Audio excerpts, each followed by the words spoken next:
Hello everybody, my name is Grace Trome and this is my digital story. When people ask where I'm from, I often do not know which answer to provide.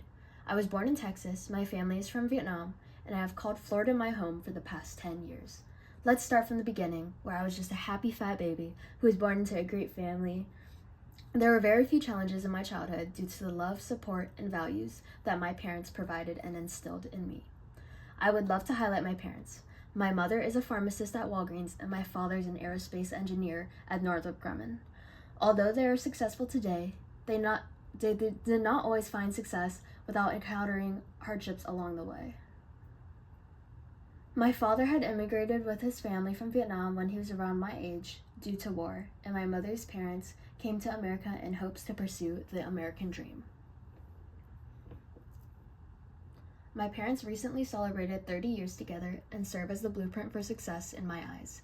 I am incredibly grateful to have their love, trust, and support in all of my life pursuits. I cannot talk about my family without bringing up my older sister. Anne will be starting optometry school in 1 month after being accepted to every school that she applied to. She has given me guidance and advice while making me laugh more than anyone else. She is truly inspiring in every which way. Okay, now back to me. Since I was 5 years old, all I wanted to do was play basketball. I played in the YMCA, then in the rec league, then AAU, and finally travel ball. Even throughout high school, I loved the sport and became the girls' varsity team captain. Not only did I play basketball, but I participated in everything I could, including the powder puff game where I scored a touchdown. However, I also loved academics and was the vice president of the English Honor Society and a member of every honor society offered at my high school. The idea of pursuing a career in the health field did not come to me overnight. It was something planted as a seed, and it grew over time. That first seed was planted when my grandfather was diagnosed with dementia. How could this strong-willed, inspiring man who graduated from Columbia University have his mind deteriorate, slowly being stripped away from him? I knew his dementia had worsened when we had gone to St. Augustine. It was cold and raining. He had wandered off after forgetting his way from the restroom.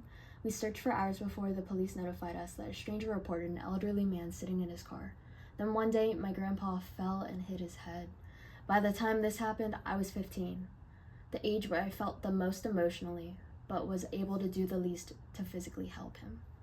He was treated in the ER, diagnosed with a brain bleed, and was sent to hospice care, where he passed the next day, surrounded by all of our family. When my grandmother was diagnosed with breast cancer, I knew that I would do more for her now that I was able to. I spent nights with her after she was discharged from the hospital. I drove her to radiology appointments. I went on walks with her and played cards because I wanted to see her beautiful smile. She has now entered remission and is cancer-free, and I continue to see her every week and bring her to Costco to pick up her medications. I am currently working as a medical scribe in the hospital that my grandfather was diagnosed with a brain bleed by before he was moved to hospice care. This diagnosis and treatment course allowed him to spend his last moments surrounded by his loved ones, rather than alone, lost. This role allows me to be a part of something bigger and contribute to other stories as well. Besides work, I'm also a full-time student at UCF, majoring in health sciences on the preclinical track pursuing PA school. During my undergraduate career, I've become the vice president of the RSO, Knights Exemplar. This has allowed me to make a real difference through working with students with intellectual and developmental disabilities, preparing them for employment and providing them with college opportunities they would not have access to otherwise.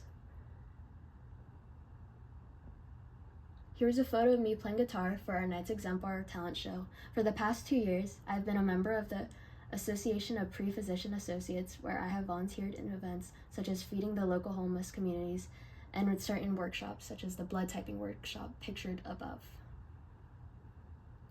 As I continue to write my story day by day, gaining inspiration from those around me, I am determined and excited to become a healthcare provider who will lead with compassion and leave my patients with hope. I am optimistic about the future.